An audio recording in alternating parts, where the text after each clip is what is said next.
Hello दोस्तों, मेरा नाम है कविता धामी। आप सभी लोगों का स्वागत है फिर से एक नए ब्लॉग में। तो आज है सातू। सातू की ढेर सारी शुभकामनाएं और कल है आठू। आठू की भी बहुत बहुत बधाई आप सभी लोगों को। वीडियो की शुरुआत हो रही है सुबह के 9 बजे से और ये है हमारा घर। कितना सुंदर लग रहा है और मौसम भी सेम सेम घर की तरह दिख रहा है, ब्लू और वाइट।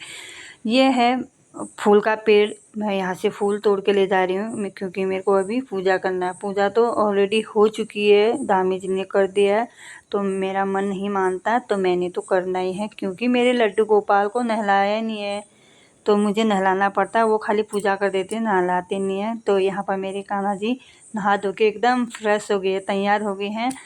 उनको नहलाना धुलाना कपड़े पहनाने के बाद फिर मैंने करी पूजा। पूजा करने के बाद मैं सीधे बाहर चली गई थी जहाँ सूर्य देवता को मैंने चढ़ाया पानी। कहते हैं सूर्य देवता को एक लोटा जल चढ़ाने से बहुत सी समस्याएं दूर होती हैं और दुख तकलीफ़ दूर होती हैं। जो शरीर में हमें दुख तकलीफ़ होती है, एक लोटा जल चढ़ाने से सूर्य भगवान जी खुश हो जाते हैं बोला। और एक नमस्कार करने से, जो सुबह सुबह जब वो आते हैं तो उस समय का नमस्कार और एक लोटा जल से ही खुश हो जाते हैं। और यहाँ पर फिर मैं करने लगी हूँ तुलसी माता की पूजा। और यह जो बड़ा वाला तुलसी का पेड़ है, इसको तीसरा साल लग गया। अभी भी कितना अच्छा हो रखा है। और इस बार के जो तुलसी हैं छोटे छोटे हो रखे हैं। तो पूजा पाठ करने के बाद गीता और मैं चले गए थे गमला देवी तैयार करने के लिए। वहाँ से एक ऊपर गए थे खेत में, वहाँ जहाँ धान थे, धान लेने गए थे। यह है प्लॉट जहाँ से हमने धान ले और घास ले। वहीं से 2-3 आइटम बना के ला गए थे हम दोनों। दोनों सेम भी लग रहे हैं। हम लोग गए थे स्कूटी पर और काफ़ी दूर लग रही थी। 11:30 हो गया था इस टाइम।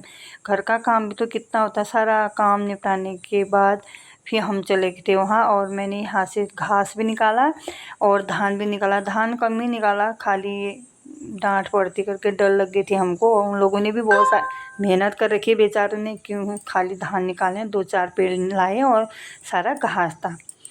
उसके बाद यहाँ पर मैं सारा घास इकट्ठा कर लिया था और काफ़ी भारी हो रही थी क्योंकि नीचे मिट्टी थी। अगर मैं मिट्टी नहीं लाती ना तो जो ये पेड़ थे घास का वो सूख जाते हैं। तो अब चलते हैं स्कूटी की तरफ। तो मेरी गौरा माता स्कूटी में बैठ के जा रही है और गीता और मैं भी जाने लग गए हैं।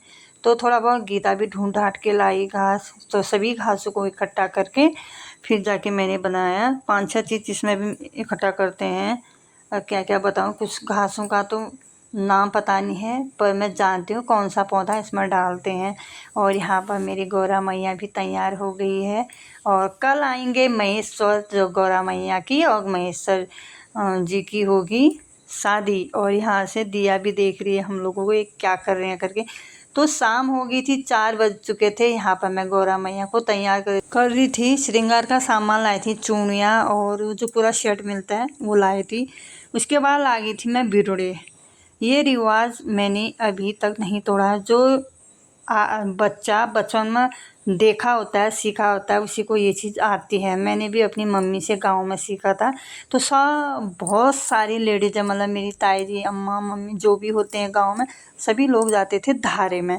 तो धारे के पास धोते थे बिरुड़े। तो यहाँ धारा आरा कुछ नहीं है। मैंने भी नल के पास में मैंने पूजा की। शाम हो गई थी। आज त्योहार बनाना पड़ता है, ये सेल की व्यवस्था कर रखी है मैंने। और नीचे ही लगाया है गैस क्योंकि पैर थक जाते, काफ़ी टाइम लगता है। और गीता भी आई थी यहाँ गप्पे ठोकने के लिए। इसका राल टपक रखा था सेल देख के। उसके बाद फिर मानसी भी आ गई थी, थोड़ा बहुत चखा उसने भी, कहे थी ताई अच्छे हो रहे हैं। और यहाँ पर बनने लगे हैं मेरे सेल। तो दोस्तों सेल तो बन गए हैं मेरे, पर बोलने की भी ताकत नहीं है। आप व्रत है ना, बोल भी नहीं पा रही हो अच्छे से।